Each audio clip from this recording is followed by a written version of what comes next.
we haven't been able to attract enough women into the industry. There is definite change in our industry. That means women can come in and have a genuinely good career and get to the top of their game.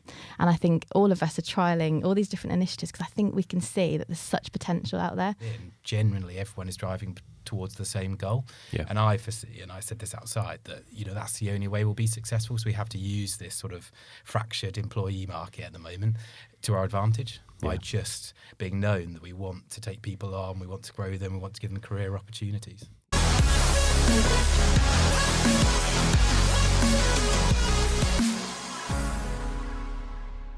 So we've got one familiar face today, Ben.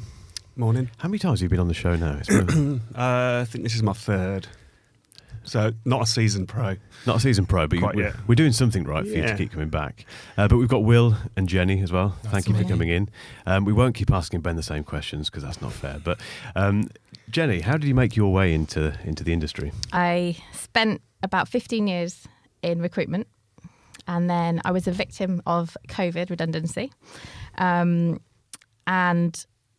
I ended up having a conversation with Ben. Essentially, my husband is one of the directors of Arbury. So I've kind of been around the business for a very long time. And my background before was HR. We had an opening, or I guess the business had an opening in HR, and I was just coming back from maternity leave. So we just started to have some conversations, realised it would probably work for both of us. And that was last January. So I've been in the last 14 months, although because I've been around it for so long, it feels like it's always feels been like you've always been there. Yeah, it does. Part of the furniture. It's very much a family business, but it's been lovely to come to the other side and actually work with the business. Yeah. Was there anything that surprised you about it, or has it been a smooth transition from that? I mean, having worked in recruitment, everybody talked about pace. I think what I had never really truly understood or garnered was that the motor industry is unbelievably pacey. It's always there. It's that next month all the time. I'd never quite understood quite how much of a pace-based business it was, and kind of the need to be constantly on it. And I suppose from a people perspective, if we haven't got the right people in the right place because it's so fast-paced, the impact of that can be quite huge. So I suppose that was my biggest shock. The culture is exactly how I expected it to be. It's quite addictive, and I think once you're in it, I said the other day, I can't imagine myself not working in it now. And I've always, although I was in recruitment, obviously I spent a lot of time with a lot of different industries. And I think the nice thing for me is understanding now that I'm in somewhere that I really truly understand and enjoy. So that from that perspective, it's been brilliant. But yeah, the pace is just next level. You're one of the first people to say that, actually, about the pace. That's interesting. Oh, really? Yeah. No, not that anyone's kind of avoided that, but I think it's interesting to hear that, really. I think it's probably, I'd like to think it was the truth. I don't know if these guys agree with that, but I think that sort of my background prior to motor industry was working in financial services, but predominantly within a startup that ultimately went on to be sold. And I said actually earlier that there is massive similarities between that startup culture and actually working in the trade, bizarrely. The business that I work in has been in automotive since the 1980s and grown since then. But even with 10 plus sites and 400 people, we still operate in a way that we are really hands-on still. You know what's going on in every department. And I think that's probably unique for the industry. There's opportunities, for people to grow and transit between different departments. I know not everyone does. But it's definitely unique in that sense, is probably my take on it. Do you think your background has helped your transition into this industry, do you think? I think so. It's very much a customer-focused industry that I came from. This is a customer-focused industry, but very different because this is B2C, not B2B in the whole. But I think ultimately, because there's such tight margins, naturally it's a number-driven approach. And I think probably that's where my skill set's transferred from one to the other. I see a lot of departments as numbers, whereas other people see them slightly differently. But I think at the same time, the cultural piece is something that's amazing, that you can really get involved in, and that's part of being hands-on, I guess. Yeah, absolutely. Ben, how are you finding 2023 so far in terms of, if we go on Jenny's point about the pace of the industry, is it getting faster, slower, the same? Well, I suppose in 23 years it's been pretty much pacey all the way. I think since obviously COVID, I don't know, we keep talking about that part of history which we'd all like to forget. It's definitely changed. It's been a tough beginning to the year, if I'm honest. The supply issues, dare I bring that up as well, have continued to hamper us, particularly the brands we have. So that created quite a difficult start to the year. We've had some issues around people, some key people, and some areas of our business, which again, as Jenny alludes to, it creates issues, gaps from a capacity point of view. But I'm really pleased, and we were talking about it on the way down, with a bit of help with some of our OEMs and undoubtedly some very hard work from our teams, March has proven to be a bit of a turnaround. And the outlook, I think, looks quite positive. We've worked really hard. So Jen's worked really hard with the team around filling some of those gaps. Some of our OEMs have worked incredibly hard around some of the supply. So I think, hopefully, whilst it's only 1 month, there is some positive, movement, and I'm a little bit excited that we could be moving forward. So you're tempering your excitement. Well, I've just got off the phone to one of the directors about April, and the supply issue seems to have gone backwards. So. Look, who knows? It's again, that's a sign of the times, isn't it? You ask about the speed and the pace. You sort of go from one to the next, and I think that's how we cope. But to echo the point, it is so changeable. Yeah, every sort of month at the moment. So I think keeping that in mind, Jenny, obviously being people manager, you deal with a lot of people for this reason. And do you think, given, as Ben was saying, this kind of roller coaster nature of any industry at the minute, really, but particularly in automotive, does that make it harder to attract the best people? I think it makes it harder to attract, and I think it makes it particularly tricky to retain at the moment, because due to the roller coaster nature of things, unless you're kind of a particularly resilient person who can roll with the punches and deal with what has been a somewhat seismic shift. If you think of the things that have hit the industry or are coming, whether it be agency model or electrification or post-pandemic working practice model changes, and you think of, working from home, all these things are hitting us. And I think those make it very easy for people to put their hand up and go, actually, I'm just going to go somewhere else, because actually there's so much change happening here. I could go and do something easier. Or I could go and do something maybe more straightforward with less change for potentially more money, or just a work from home balance. There are all these different things, I guess, are hitting us. So I suppose that is a different skill set. I think people have to love the industry to remain in it. And I think we've talked outside about how we've seen retention kind of really be hit recently. And whilst that used to be a real... I guess you'd look at retention and say that is absolutely paramount for the success of a business. We now look at it and go, well, is it? Or actually, is it our fault that these people are leaving, or is it all external influences? So I suppose keeping people is our priority, but the resilience, I think, is something as a skill set that it's really hard to judge. And it's probably why historically we had a really, really good retention, and we've definitely seen it hit in the last 24 months, and I'd say post-pandemic there's been a real acceleration of that. Well, all credit to you, and the last 14 months I think we've had to make more changes and adapt quicker than we ever have to working practices, working weeks, packages, salaries, commissions. We're quite a unique industry. We can't just say, off you go and have 2 days from home, but there are ways we can work it within what we do, and the sort of days of 7 days a week, in at 8, finish at 7 in sales, well, they're no longer. If you're going to do that, you won't attract the right people, and if you do attract them, it will be for a limited period. So all credit.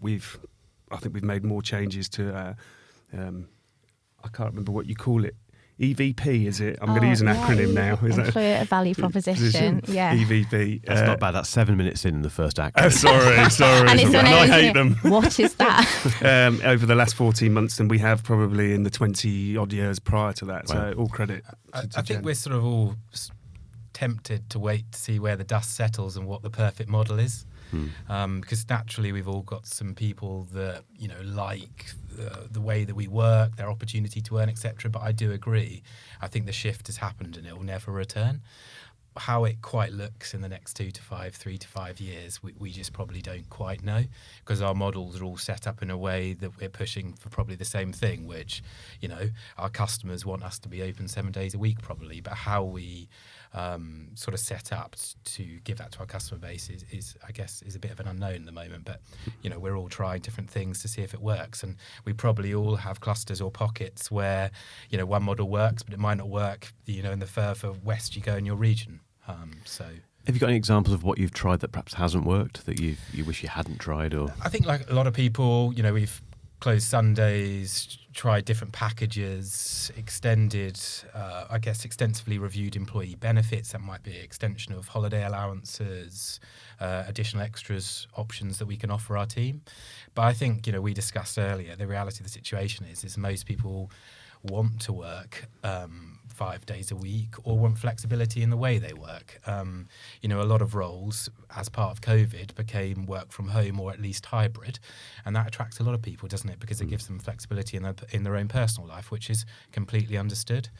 So we've looked at roles that we can offer that. We're trying to offer it, but of course it's very difficult to sell a car from your sitting room at home. Yeah, there's certain roles that you can't have that at all. And I suppose in a weird kind of way, it's an external influence, isn't it? Where people's friends or partners or whatever do have that benefit of having a job where they can work from home or from the local coffee shop. And like you say, you can't sell a car from your local Starbucks, can you? No. I assume you I can think anyway. Sometimes we are the biggest resistance. Some of the people that have been in the trade, probably myself a little bit, and it is a bit of dipping toes in waters to find out what does work and doesn't. But a lot of the time when we've tried stuff that we thought wouldn't work, for example, some of our central functions, our accountants that could work from home, we've always been very, no, they've got to be in for, in the businesses. It's absolutely worked. And actually we've seen better productivity. We've seen a happier, member of the team, which is the really key piece. And you learn as you go along a little bit that, the things you possibly didn't think that would work have actually been a real positive. You have to be brave, don't you? Which is easier said than done, I think. Really, and then the small things, the small things are the bigger pieces, the extra days holiday. We've changed our maternity allowance, which is we've had so much feedback from, ladies in our business and just gone, this is unbelievable. And, the smaller things that you think, it's not just here's a little bit of extra money, have been really well received. Yeah, they're big cultural shifts, I suppose. And I suppose from my perspective, coming out of the industry into it, it's just challenging, not in a bad way, but just understanding, but why can't we do this? And why can't we work from home? Or why couldn't we try that? And I'm not saying for a second that I've the reason why we've done these things. I suppose that historically the business has been run by people who've been there a very long time. Yeah. And are hugely super successful. And so why would you make a change when something's working really well? And through no fault of anybody, but through fundamentally external factors, whether it be the manufacturers or the pandemic, all these different things, we have to make changes in order to roll with the times. Because I think if we don't, we're in real danger of losing the ability to attract talent, losing the ability to retain talent, and therefore losing the ability to grow. And I think we all have to change with the times. It's just understanding what those levers are and which ones we pull.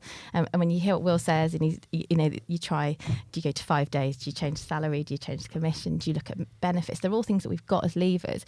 I guess it's understanding which lever is most important to keep our existing employees happy, but to go to the external workforce and go, look what we offer. You also don't want to accelerate things too quickly. And again, as Will alluded to, the last thing you want to do is push so much forward that's not the right thing. And understanding at the moment what is important is quite challenging. And making those right decisions, I think Ben's mentioned, with different trials, we're just trying to make the right decisions, making sure it works before we roll it out for everybody. But things are so changeable at the moment. That right decision, which we made maybe, let's say, on the sales commission plan in December last year, may not be the right decision in Q2 this year. But it's really difficult because if you roll out a commission plan or a sales exec salary change, how do you roll that back? And those are the things, I guess, at the moment, they're real tricky challenges from a people-focused perspective. Really challenging. I'm glad this isn't my job. I think we rolled out a new commission structure as a trial, and off the back of being prepared for agency.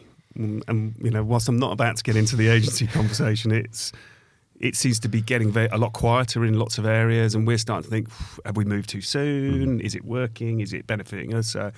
It's constantly changing. Definitely. I mean, you alluded to the culture side of it, Jenny. With this changing way of working, how big an impact does that have on the culture? Is it something that you found that is it kind of diminished the culture slightly because people are becoming a little bit more dispersed? Yeah, I think we're really lucky because the industry is still so present in so much as the people are in the business. Most of the time we have a really strong culture. It's the one thing I've really found, especially coming into Arbury, despite potentially losing people this year and having to recruit more people, we've still got a really strong culture. And I think that's because it's driven top down.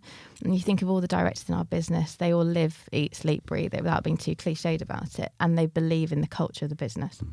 So when we're going through transformational change, they believe in it. Because I think that's really important. We do have a solid culture. You really worry when you make a change is that going to dilute the culture?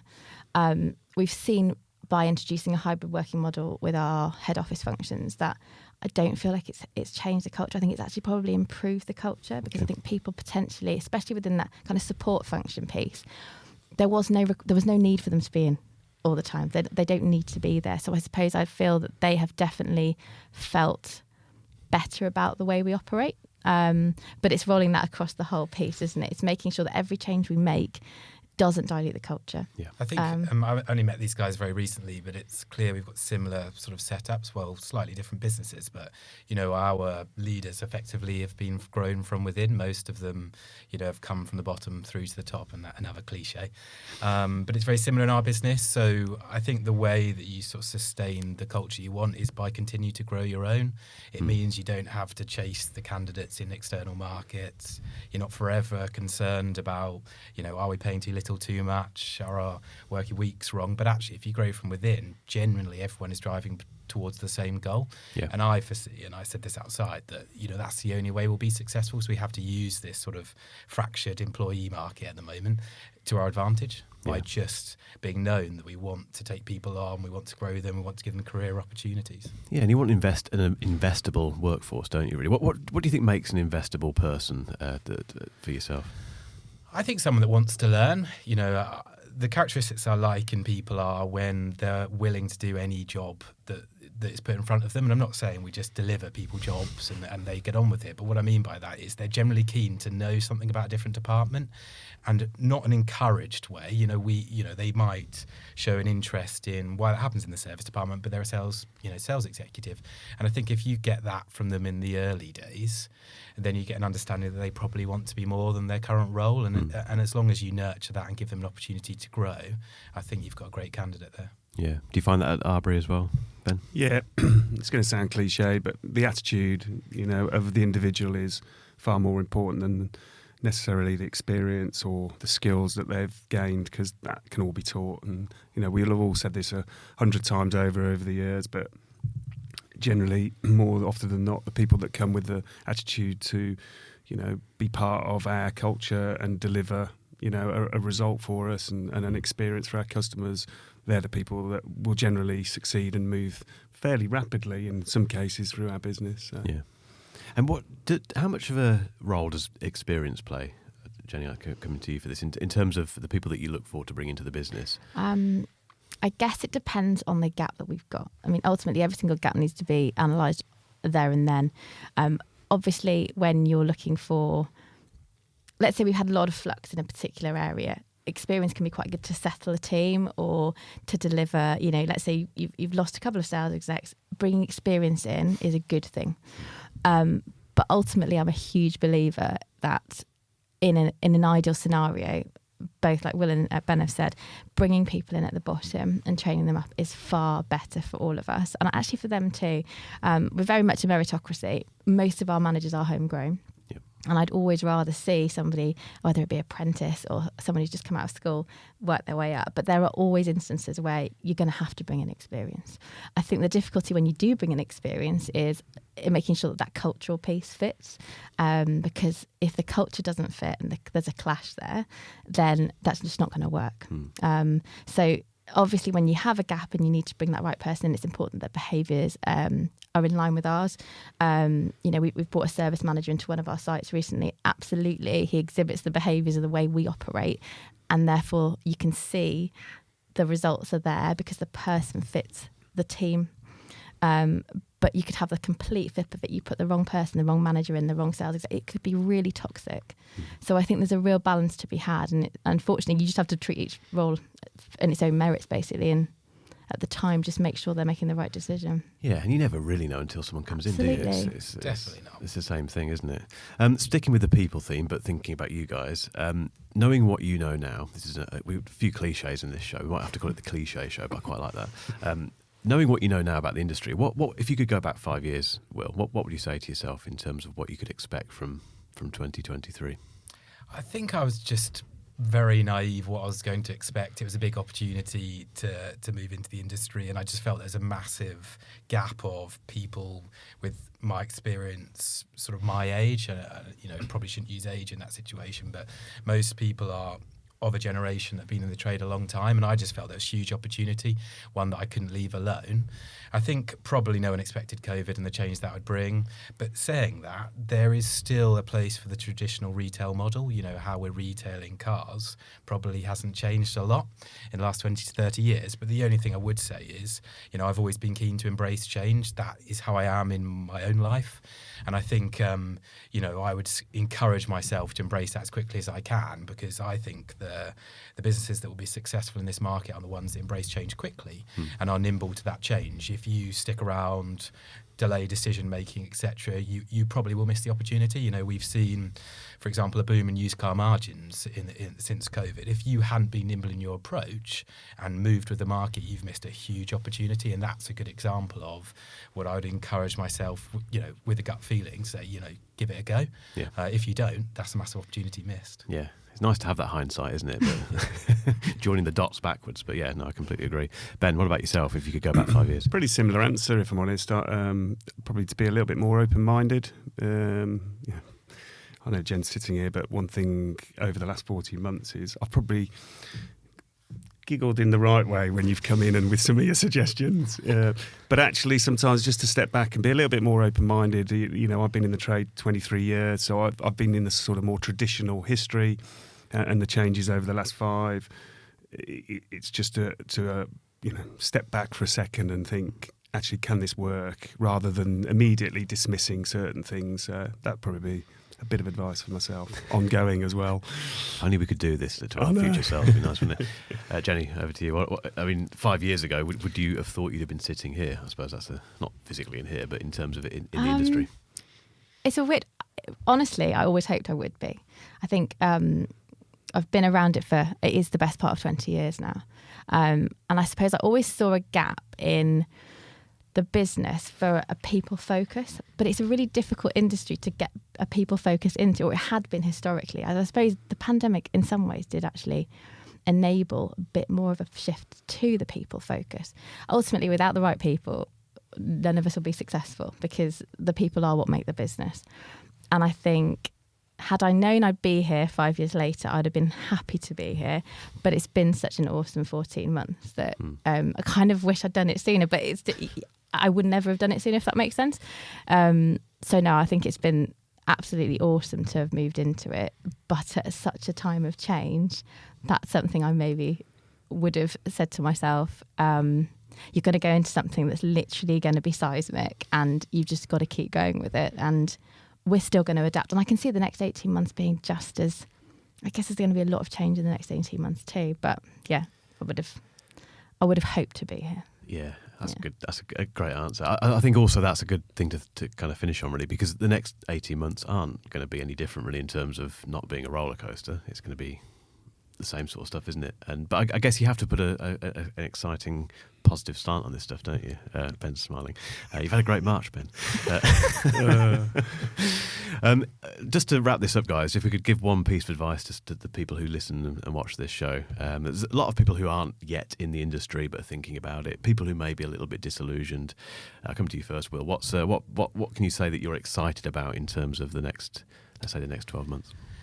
I think for someone coming or looking at the industry for, maybe a career, I would just say there is huge opportunity for career growth, and that is not the case in lots of industries. If you buy into the right company and their culture, I'm sure the leaders that I meet, and I meet them relatively frequently. I met these guys today. It's very clear that we're probably all pushing in the same way. We want to grow as businesses, but we also want people to grow with us. It is that type of industry, which I think is fantastic. And I talked about that sort of hands-on nature of the industry, and how there's people within those businesses that want to develop you individually, your personal skills, not just to improve you as an employee.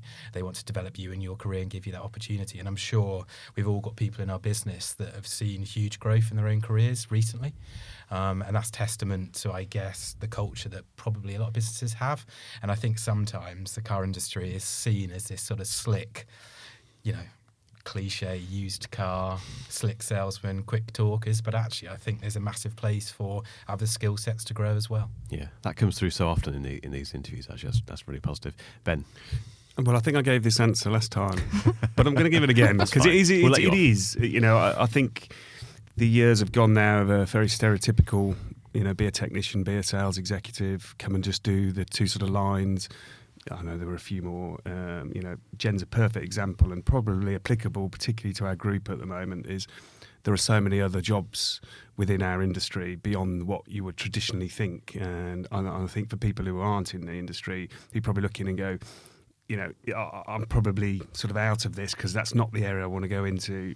You'd be really surprised, actually, the variance of jobs that are on offer at our group, other groups, bigger, smaller. So, it's worth absolutely applying and speaking to the people involved in recruitment and HR, the people. So, yeah. Keep an open mind. Yeah, massively keep an open mind. Jenny, lastly. I think, I guess one of the things, well, there are two things for me that people coming who are looking at the industry, if they could understand that it's very entrepreneurial, that they can make it what they want it to be, and they can have the ability to go from being that sales exec to sales controller, sales manager, DP.